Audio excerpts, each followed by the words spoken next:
Coming up next, it has been 1 year since Theta Tau has been suspended. I will tell you what student leaders on campus are doing to make a change. And the changes don't stop at student life. We'll tell you if and how administrative changes are being made, including the Greek life audit that identified problem areas. And Greek life is changing on a national scale. We'll take a look at how SU is not alone in facing these issues. Citrus TV News starts right now. This is Citrus TV News live at 6, your campus news leader. 1 year ago today, Syracuse University erupted. The Theta Tau fraternity was suspended and later expelled following the release of a video showing members performing acts SU Chancellor Ken Siverud deemed racist, anti-Semitic, and sexist. Good evening, I'm Zach Lang. And I'm Jack Watson. Since the videos were released, the university has undergone a number of changes to Greek life. Tonight we'll take you through what has been done on campus and what is still to come. But first, let's take a look at how those events unfolded. The SU Theta Tau engineering fraternity is suspended after a video surfaced of members making offensive comments. Good evening, I'm Connor Federico. And I'm Rebecca Castor. In an announcement today, Chancellor Siverud said the university is immediately suspending the co-ed fraternity and that DPS is launching a formal investigation. Hendricks Chapel held an open discussion to talk about the campus community. Chancellor Siverud was in attendance, as well as DPS Chief Bobby Maldonado. Recently, SA President James Franco sent out an email to the student body with a call to action. There will be a student-led discussion at 7 o'clock tonight in Hendricks Chapel. Guys, here outside Ken Siverud's house, a protest began at around 6 o'clock, calling for the release of the videos that contain the offensive Theta Tau members. The Daily Orange released the video late last night. The video currently has over 300,000 views. Citrus TV has chosen not to publish the video due to its vulgar and indecent nature. And what they said, in quote, was, "It was revealed that the video was a parody, skit, or roast of the active brothers by a pledge class and not chapter members, hazing, humiliating, or disparaging its pledges, as the university had described to our central offices." The Chancellor Ken Siverud just sent an email out with the title "Actions Now Underway," and he said that in the last 36 hours, I've listened to and heard from hundreds of you about our community should best respond. So many of you told me how much you care about this university and what it can be. Starting tomorrow at 8 a.m., students will be organizing a sit-in. Following that portion of the sit-in, they will then mobilize and move towards the quad and ultimately end up at the steps of Hendricks Chapel, where they will then occupy those steps throughout the day. Chancellor Kent Siverud showed up within the first half hour of the sit-in to speak with student protesters. I see you, I hear you, and I am deeply concerned. That's not what you want to hear. I know you want concrete action. I am working on it. I can't say more than that right now. The lawsuit states that the defendants have repeatedly made false statements against members of Theta Tau by labeling them as, quote, racist, anti-Semitic, homophobic, sexist, and hostile to people with disabilities. The suit argues that these statements are false because they do not provide the context that the video is meant to be satire. Now, the Recognize Us SU movement is the one that really advocated to have this, and they also demanded that the Chancellor and the Board of Trustees be in attendance tonight. Now, by the end of tonight at 11:59, the Recognize Us SU movement wants to have a concrete plan by the Chancellor and the Board of Trustees with steps forward. Following the coverage from the spring semester of last year, the fraternity was indefinitely suspended from Syracuse University. Over the past summer, 15 members of the fraternity were suspended from the university for up to 2 years.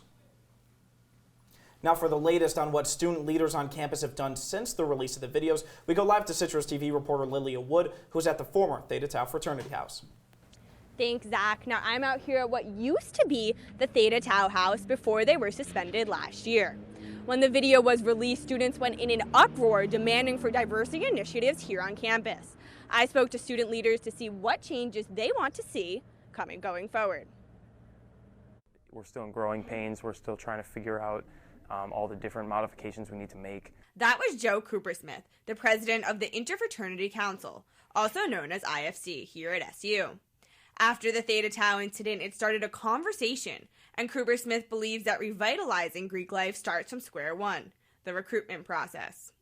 It comes from the quality of men that we're bringing into our chapters. It comes from the ability to screen and the ability to find which men are going to make our community good and which men are going to make national headlines. The IFC, along with the Panhellenic Council, is working to educate new members on how they should be treated in Greek life. It's unfortunate, but but hazing is very hard to detect. It happens behind closed doors, it happens at night, it happens at off-campus houses. If it's going to happen, those are the instances where it's going to take place. Additionally, both councils are introducing a new position, Vice President of Diversity and Inclusion. This position will take place in the upcoming fall. I really genuinely believe that it's getting better. The student leaders that people are electing, they really want positive change.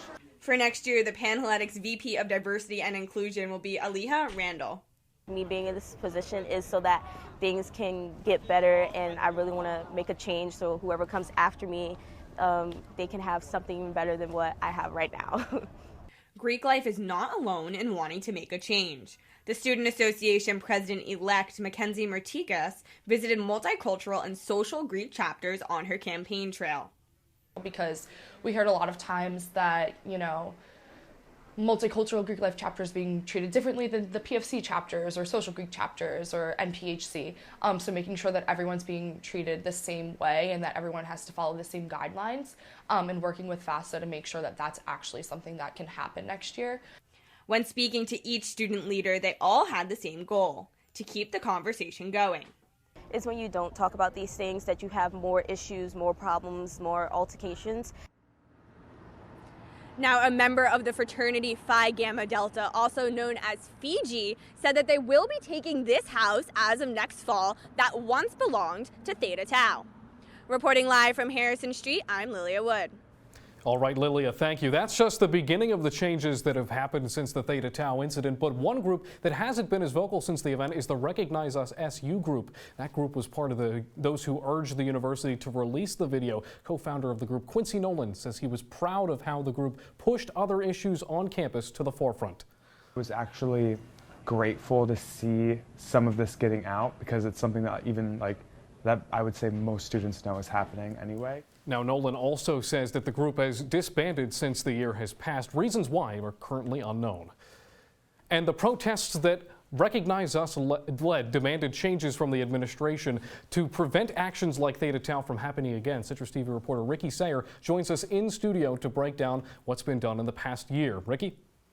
Recognize Us made a list of 6 demands, one of which was the creation of a required diversity course for freshmen. Over the summer, the university developed SEM 100, a 5-week required course that aimed to combat implicit bias and help students succeed during their time at SU.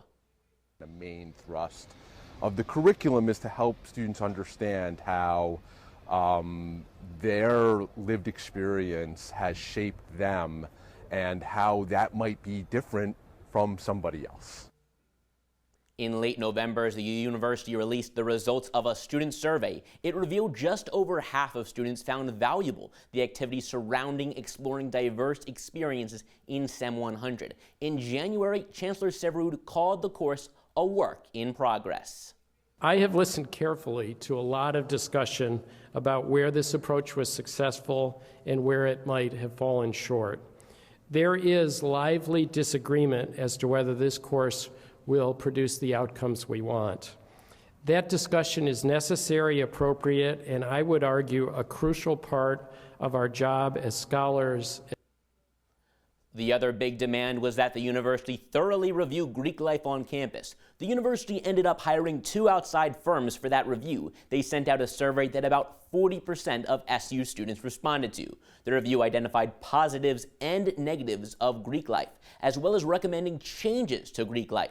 The university followed through on one recommendation by enhancing the Office of Fraternity and Sorority Affairs. They are currently in the process of hiring an associate director. The review also recommended a hazing education program and a more aggressive stance on unrecognized Greek organizations. I know that changes of this magnitude cannot be addressed in one day or in one semester.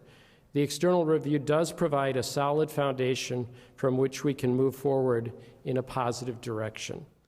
During that same speech, the chancellor said over holiday break, more than 1,000 staff members from across the university attended a half-day program on understanding bias. At a student press briefing this week, I attempted to ask SU officials how they would handle an event like Theta Tau differently if it happened today with the changes they've made. The university's VP of Communications redirected my question, instead asking the university's Senior Vice President for Enrollment how SU has grown as a community.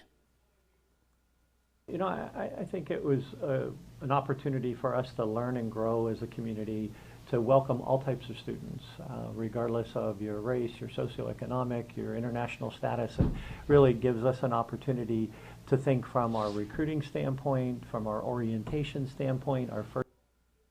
Ivanovich said they are working to recruit a more diverse group of students and orient students better. We are close to the announcement of a new chief diversity officer, SU officials tell me.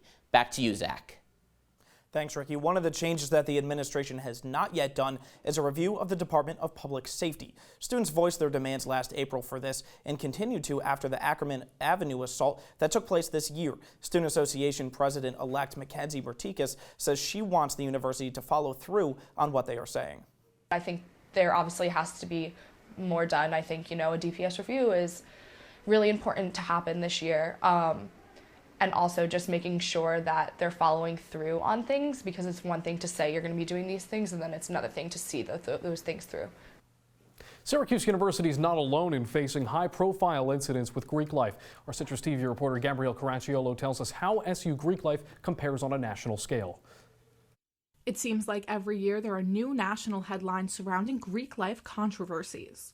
Just yesterday, a University of Buffalo student died as a result of an alleged hazing incident.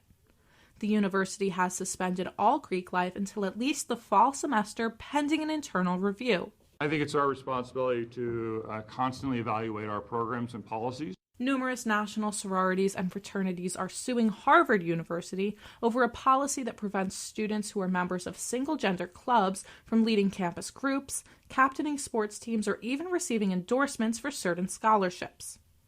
And before that, the 2017 death of Penn State sophomore Timothy Piazza as a result of hazing. The list goes on, and the future of Greek life remains uncertain, but some believe the abundance of negative headlines will result in positive change. It's been going on in the news. People are scared. Like, houses that may or may not have been doing this in the past, they want nothing to do with anymore. I mean, people are going to jail, people are losing their lives. It's not worth it. There are currently approximately 800,000 members of fraternities and sororities and about 9 million alumni in the U.S. While national Greek life membership numbers are on a decline, this year's SU Panhellenic recruitment numbers were the highest the school has ever seen.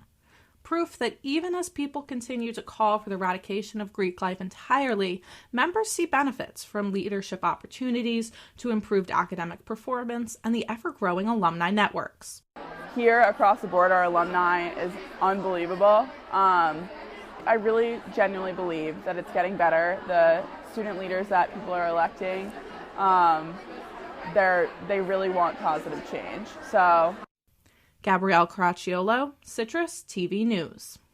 Now, some students are still calling for a review of the Department of Public Safety because of the way the incident was handled, and Zach, it's not clear whether that will take place. Yes, and for all of our breaking coverage and updates on events such as the anniversary of Theta Tau, follow us on Facebook and Twitter at CitrusTV News.